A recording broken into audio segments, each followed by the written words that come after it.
If you all have been following my channel for a while, you know how much Mono Red Luffy, Trafalgar Law, Green Red Trafalgar Law that is, as well as Doflamingo are the three decks that I'm most excited to pilot and play in this game. Now, after playing a lot more of OPO1 formats, even though OPO2 is here and the cards are so damn attractive, I'm planning something new. I'm actually changing what I'm planning to do for release, and I wanted to share this with you guys in today's video.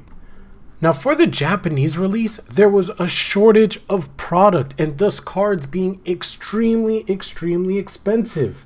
I really hope that that's not going to be the case for us here for the English release, but I also have to prepare for that to actually be a reality.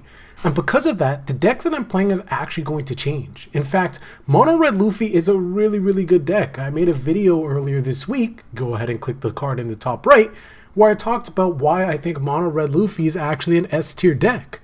With that being said though, you need to have 9-drop Shanks. The deck just doesn't function the same, and of course some people have kind of supplemented that, or rather substituted that with the film cards, but we also don't have access to Yasop or Ben Beckman, right? So for that, I feel like if I'm really trying to win, I'm not really feeling of playing Mono Red Luffy. In fact, I'm feeling playing Mono Red Zoro. Now, there's a couple reasons for this. Zoro has seen a lot of resurgence with his builds utilizing Sai, utilizing Vivi as vanilla 4,000 power beaters that can then swing by just simply attaching one Dawn to Zoro. You get insane value from that. But the biggest thing for me is that Zoro is going to be a relatively budget deck. That is correct. The most expensive card that is going to be most sought out after for this deck is going to be the Rush Zoro. And this is because it's used in pretty much every red deck that will want to play aggressively, right? Mono Red Luffy's gonna run it, as well as Red Green Kid. It's very crucial to its playstyle, and if anything is to show for the Asia release, Red Green Law is going to be a top deck, and because it's going to be a top deck, its value will go up in that sense because again, it's very key to its combo, to its playstyle, to its setups. But then also, obviously, Zoro is going to run it as well, right? So there's three really good decks that are going to run this card, and that's the card that's going to be most expensive. Now, of course, outside of that, the rest of it is going to be completely budget. The rest of it's just going to be basic commons, uncommons, and cards from the starter deck.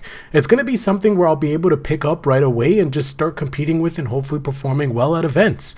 As you guys know, I really want to get my hands on those Winter Trafalgar Laws, and I want to win. So I will be playing that. I know a lot of you guys are probably thinking, okay, Ryan, well, if you want to win, why don't you play Kid? Well, it's kind of twofold, right? For me, I honestly don't find piloting Kid fun. And when I play card games, I want to win, but I want to have fun. And I know a lot of people will say, well, winning is fun. Well, for you, go ahead. Pilot Eustace Kid. For me, I like to have fun and I like to win. So I like to play decks that will give me a chance to win, the best chance to win while maximizing my fun. Trying to find that fine line. And I think that Zoro will allow me to do that. Now, is Zoro the end all be all? Is that going to be the main deck for me for the entire OPO1 format? Of course not. My goal is still to play Crocodile. My goal is still to play Doflamingo and dabble in Mono Red Luffy and Red Green Law if I can get the cards. But I truly believe that those decks are going to be really expensive, and early on we don't know what it's going to look like. And so because of that, right now my trajectory is let's go with Zoro. From Zoro I can slowly start building my Crocodile once I get those cards, and then after I have my Crocodile cards I'll have a good foundation to finish off my Doflamingo deck, and ultimately by the end of set 1 I want to have a max rarity Doflamingo deck with all of my Boa Hancocks, with all my Doflamingo 3-drops, and of course that beautiful Mihawk sitting on his throne.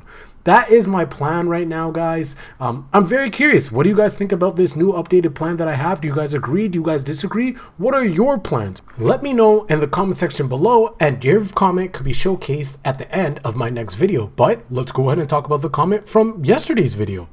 Seven Hardy 8 said, considering Blue's going to have the Law promo available to them while Japan didn't because of the rules, I do believe we'll see more Blue this time around. Also, Board Wipe Kaido will see so much play.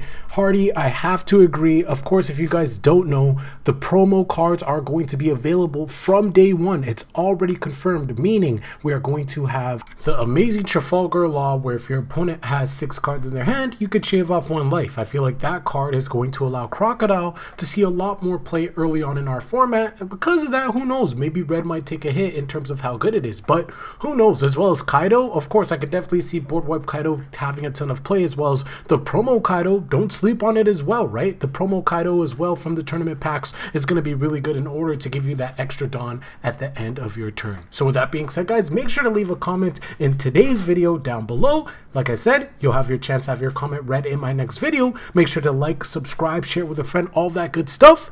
And I'll catch you guys tomorrow. Peace.